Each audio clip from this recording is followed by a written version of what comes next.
Ito ang Hayarkon River.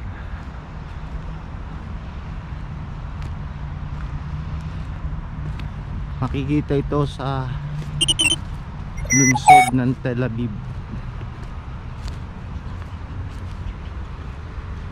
Anong kababalaghan meron ang ilog na ito? Sinasabing ito ay napakapanganib na ilog. Marami ang nalunod, namatay sa ilog na ito.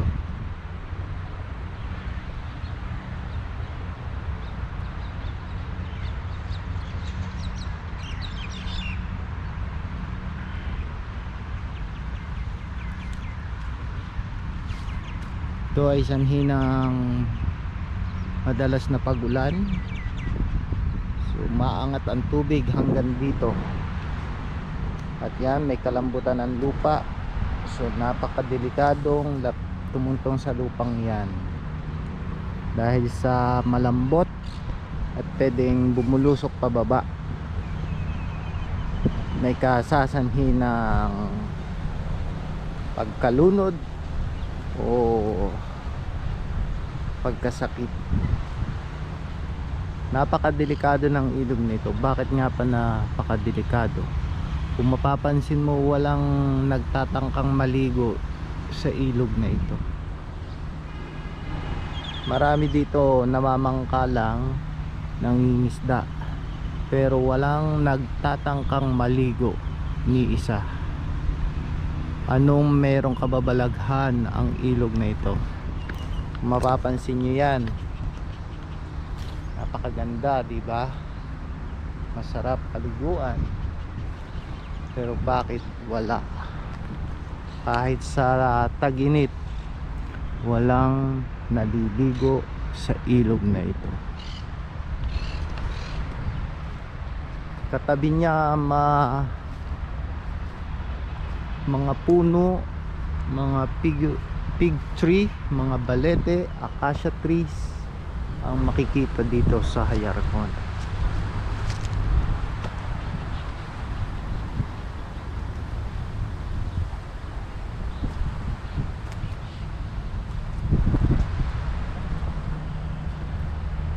Ngayon nagbabadya na uling umulan dito sa Israel, Holy Land.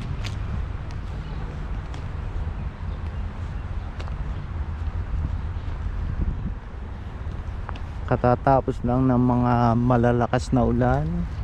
Ngayon meron na ulit. Isang linggo na uling tag-ulan. Anong kababalaghan meron sa ilog ng Hayarkon? Bakit walang magtangkang maligo sa ilog na ito? Ang sino man nagtatangkang maligo sa ilog na ito ay nalalason o nalulunod. Bakit hindi hinahayaan ang ilog na ito na may maligo sa kanya? Halos ang karamihan ginagawang aktibidad dito ay pamamangka. At marami rin ditong namimingwit, fishing. At maraming isdang nahuhuli, pero sa isdang mga nahuhuli nila, okay namang kainin. Hindi pinagbabawal at hindi sila nalalason, hindi sila nagkakasakit. Pero pag ang tao lumublob sa tubig na ito, asahan na mayroon siyang mararamdamang kakaiba sa katawan at halos sasabihin ng doktor ay siya ay nalason.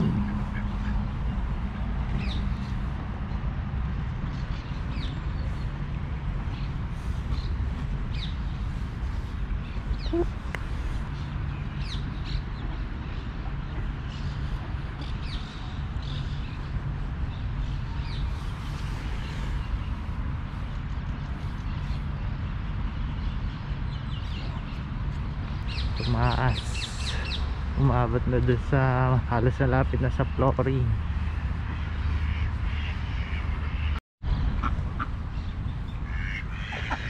Balik tumaas ang tubig dito sa Hayarkon River. Ayan. Ito yung mga kaibigan ni Donald Duck.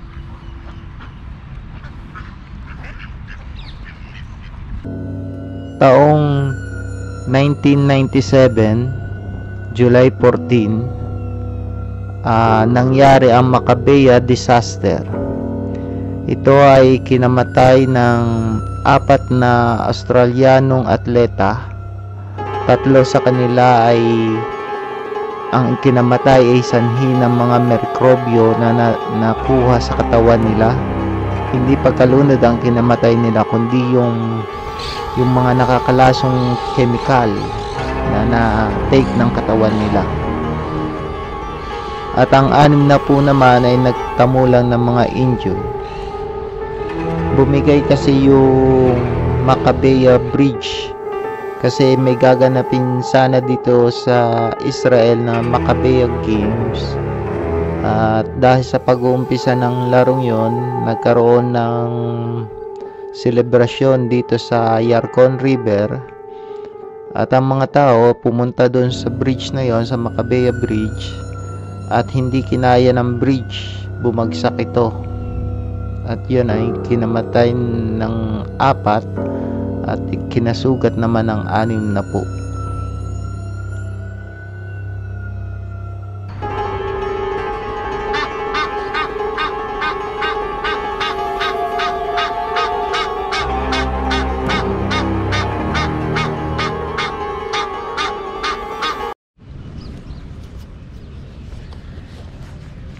Ito, may natagpuan patay sa Yarkon River.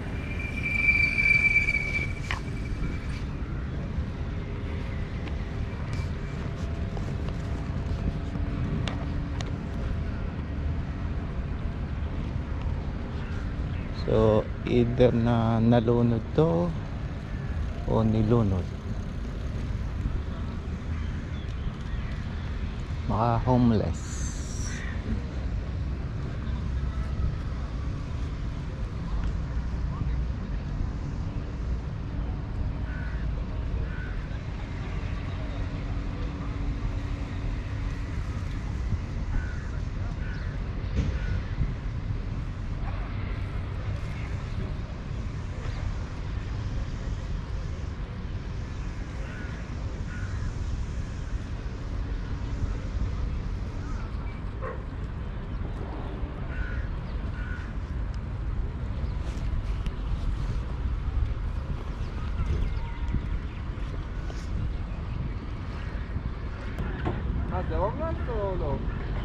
Ano nila ya?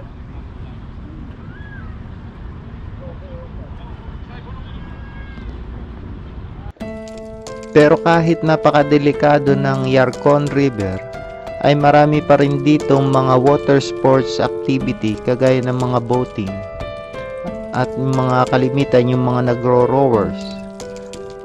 Ang isang kwento ng babae na si Jasmine Paygold na nag-rower siya dito sa ilog ng Yarkon River ay nag-clip yung kanyang bangka, so pumailalim siya.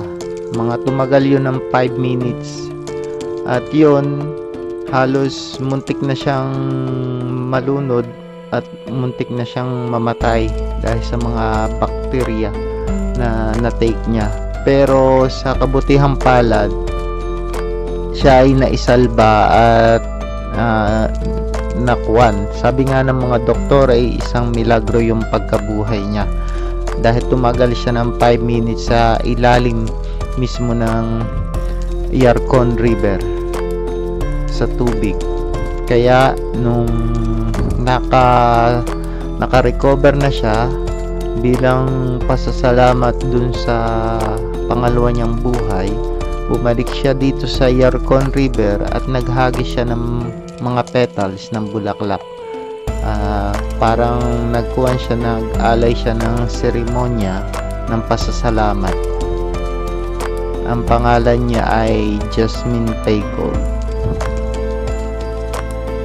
Ang isa pang ginagawa ng mga reliyosong mga Hudyo dito sa Yarkon River ay yung tinatawag na tashlik. Ang ibig sabihin nito ay yung kinakas mo sa sarili mo yung kasalanan, inaalis mo sa sarili mo.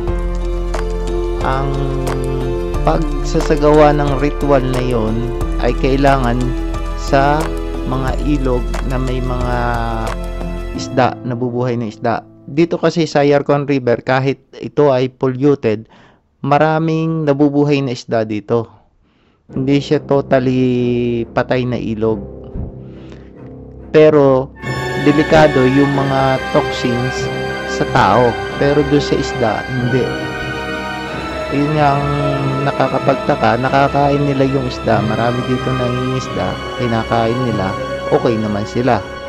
Pero pag yung tao ang lumangoy dito sa ilog na ito, namamatay dahil sasabihin ng doktor, nalason. Pero yung isda hindi naman nalalason. Kahit yung mga bibi, kung mapapansin nyo, lumalangoy dito, umiinom dito sa ilog ng Yarkon. So ngayon, sa paggawa ng ritual ng mga Hudyo na tinatawag na Tashli, ay sa pamamagitan ng may hawak silang tinapay, pirasong tinapay, then sasabihin nila yung ritual at ihahagis nila dito sa ilog ng Yarkon. At yon ay nadoon sa tinapay na yon yung mga kasalanan nila, yung inalis nilang kasalanan sa katawan nila. So sa ang paniniwala nila, kakainin nyo ng isda o iaanod yun ng ilog yung kasalanan nila. Kasi ang end nito, ng ilog na ito, ay papunta na yan, ang dulo ay papuntang Mediterranean Sea. So papunta na sa malawak na karagatan. So yun ang mga ginagawa dito sa Yarkon, mga kababalagan o kakaiba na matatawag mo. Kaya mapapaisip ka dito sa ilog ng Yarkon kasi marami naman nabubuhay na isda, iba-iba, ibang klase. Tapos may mga ducks pa, may mga pato, ibon, sari-saring ibon.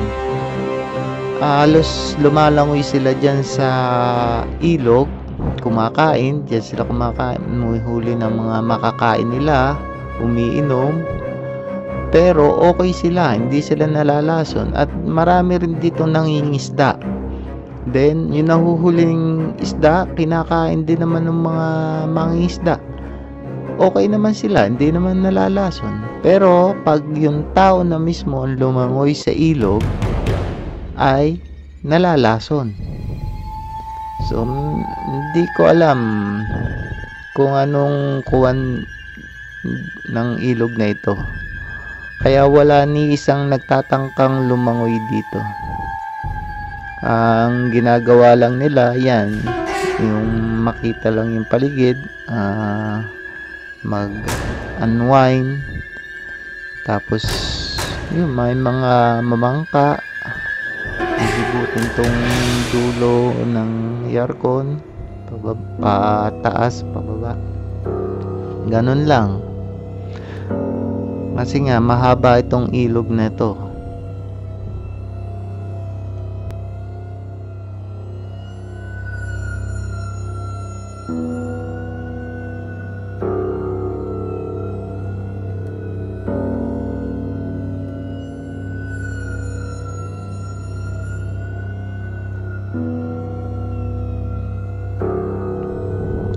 Maraming salamat sa inyong panonood. Sa susunod na episode, pupuntahan natin saan nanggagaling ang mga nakakalasong kemikal dito sa Yarkon River at bakit ang tagal-tagal na ng water treatment dito sa ilog na ito ay hindi pa rin magawang malinis.